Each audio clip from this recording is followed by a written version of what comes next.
HPV vaccine का full form होता है हम लोग पागल व्यक्ति हैं। हम कौन?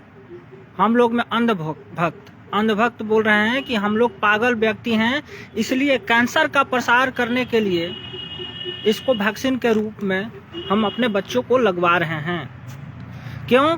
क्योंकि anal cancer foundation, CDC foundation, बहुत सारे ऐसे संस्थान हैं जो यह कह चुके हैं कि एचपीवी वायरस से कैंसर होता है। जितने भी प्रकार के कैंसर होते हैं उन सब में कहीं ना कहीं एचपीवी वायरस का हाथ होता है। दुनिया में 5% जो कैंसर होता है उसका कारण है एचपीवी वायरस, यानी ह्यूमन पेपिलोमा वायरस। सर्वाइकल में, रीढ़ की हड्डी में जो कैंसर होता है उसमें 70% भूमिका निभाता है एचपीवी वायरस। जो गुदा का कैंसर होता है उसमें 91% लगभग भूमिका निभाता है एचपीवी वायरस। योनि का जो कैंसर होता है उसमें भी लगभग 80% भूमिका निभाता है एचपीवी वायरस। और इस दुनिया में जो लिंग का कैंसर होता है, जैसे ओवरी में, गर्भाशय में कैंसर होता है, अंडाशय में ट्यूमर बन जाता है, कैंसर होता है, तो इस सब में भी 63% जो है उसका कारण होता है एचपीवी वायरस। ऑरोफैरिंजियल जो कैंसर होता है उसमें भी लगभग 89% कारण बनता है एचपीवी वायरस।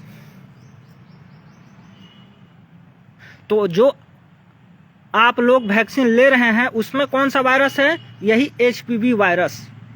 यह बाहर से अटैक करे या न करे, लेकिन वैक्सीन के माध्यम से आप लोग ले रहे हैं इसे। क्यों? दो तरह के यहाँ पर इंसान होंगे।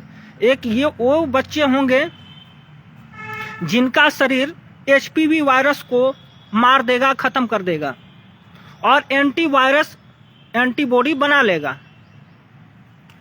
और एक वो बच्चे होंगे जो एचपीवी वायरस को डिटेक्ट नहीं कर पाएगा, माने एचपीवी वायरस कंट्रोल में नहीं कर पाएगा। जो शरीर, उसमें एंटीबॉडी तो बनेगा नहीं, तो जिन शरीरों पर जिसके शरीर पर ये एचपीवी वायरस जो है वो कंट्रोल नहीं होगा, वो अपना आश्रय देखेगा और शरीर के जिस बॉडी को यह डैमेज पाएगा, चाहे वो आपके रीढ़ की हड्डी हो या आपके लिंग हो, चाहे गुदा हो या फिर आपके सिर हो, गर्दन हो, मुंह के भाग में हो, वहां पर अपना वो आश्रय बनाएगा और यही जो मैंने आपको बताया कैंसर का कारण बनता है, ये कैंसर कर देगा।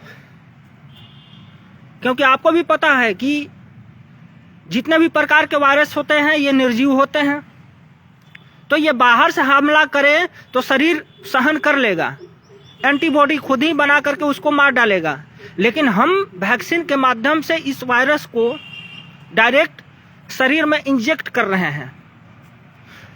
तो जिन बच्चों का शरीर या जो लोग लेंगे, अगर इस वायरस को अगर कंट्रोल कर लेते हैं, उनके शरीर में एंटीवायरस बनेगा। और जो शरीर इस वायरस को कंट्रोल नहीं कर पाएंगे, उसमें यह क्या करेगा? कैंसर रोग को जन्म दे देगा।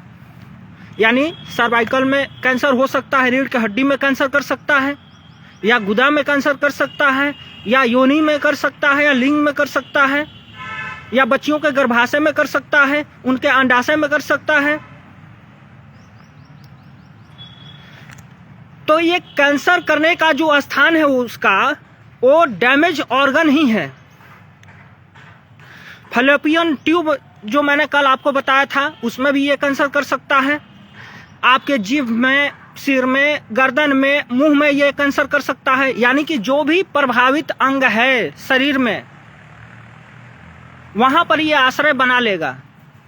और आपके शरीर में जितने भी सेल नए बन रहे हैं रात में सोने के बाद में, उन सारे सेलों को यह इकट्ठा अपने पास करता जाएगा। तो एक ट्यूमर का रूप ले लेता है। यही है कि हमारे शरीर में जो सेल होते हैं वो नित्य प्रतिदिन मरते हैं और नित्य प्रतिदिन हमारा शरीर सेल बना लेता है।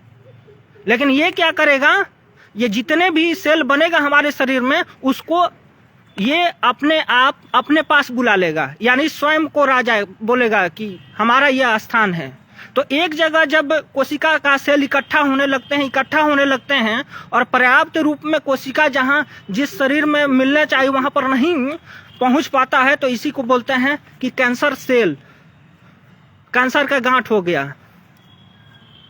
तो ये किसी के साथ भी हो सकता है। इसलिए HPV नाम का ये जो वायरस है ये आप डायरेक्ट वैक्सीन के माध्यम से ले रहे हैं। क्यों? क्योंकि हम तो मूर्ख और पागल व्यक्ति हैं ना। HMPV का नाम क्या था, मैंने दिया था हम मूर्ख और पागल व्यक्ति हैं। लेकिन HPV का फुल फॉर्म क्या है, हम लोग पागल व्यक्ति हैं, माने हम लोग अंधभक्त पागल व्यक्ति हैं जो जानते हैं कि इस वायरस से कैंसर होता है और उसको हमने वैक्सीन के माध्यम से अपने बच्चों के शरीर में उनके खून में इंजेक्ट करवा रहे हैं। क्यों करवा रहे हैं? ताकि फार्मा कंपनियों का बिजनेस चलता रहे, ताकि टैक्स के पैसा से सरकार का खजाना भरता रहे। भाई आप रोगी होंगे, कैंसर आपको होगा तो आप हॉस्पिटल में जाएंगे तो हॉस्पिटल वाला किसको टैक्स देता है? सरकार को देता है। जो भी दवा चलेगा उस दवा पर जो टैक्स है वो सरकार को जाएगा और जो दवा बनाने वाला कंपनी है उसको फायदा होगा। तो बलि का बकरा आप बन रहे हैं, गिनपी आप बन रहे हैं, क्योंकि आप रिसर्च का हिस्सा बन रहे हैं। यानी कि मनुष्य यहाँ पर क्या हो गया, एक रिसर्च करने का एक माध्यम हो गया। इसीलिए बिल गेट्स क्या बोलता है कि भारत वो स्थान है जहां पर डायरेक्ट रूप से हम मनुष्यों पर डायरेक्ट रूप से हम परीक्षण करते हैं, शोध करते हैं और वहां से रिजल्ट प्राप्त करते हैं। यानी कि हमें चूहों पर और परीक्षण करने की आवश्यकता नहीं है, हमें डायरेक्ट मनुष्यों पर हम लोग करते हैं। वो इसीलिए कहता है कि कोई प्रधानमंत्री आके बोल दिया, कोई कुछ बोल दिया उसके सामने कि हम तो अपने बजट से पैसा निकाल करके वैज्ञानिकों को देने वाले हैं शोध करने के लिए कि आप HPV नामक वैक्सीन बनाइए और हम उसको लागू करेंगे, यहाँ पर आपके माध्यम से बनाई जाएगी और लोगों को लगवाई जाएगी। वो स्वयं आकर कहता है और कोई विरोध नहीं करता है, ना मीडिया वाला करते हैं, ना कोई पत्रकार करता है और ना कोई आपका चैनल करता है। तो अच्छा बात है, हम लोग पागल व्यक्ति हैं जो HPV वैक्सीन लगवा रहे हैं, अच्छी बात है। और वो लोग बता भी रहे हैं कि हम गारंटी लेते हैं कि HPV वैक्सीन आप ले लेंगे, एक बार आप ले लेंगे तो भविष्य में कभी भी आपको कैंसर होगा नहीं। और मैंने कल बताया था कि 15 लाख रुपया का एग्रीमेंट मैं करना चाह रहा हूँ। आज समय बताया था 20 साल, वो समय को अभी मैं घटा दिया हूँ, 10 साल कर दिया हूँ। 10 साल का एग्रीमेंट करिए कि HPV वैक्सीन लेने से किसी को गारंटी के साथ में होगा ही नहीं कैंसर। 10 साल का एग्रीमेंट, यानी कि जिसके साथ मेरा एग्रीमेंट जो कराएगा उसको 5 लाख मिलेगा, जिसके साथ मेरा एग्रीमेंट होगा उसको हम 10 लाख रुपया देंगे। आइए कराइए।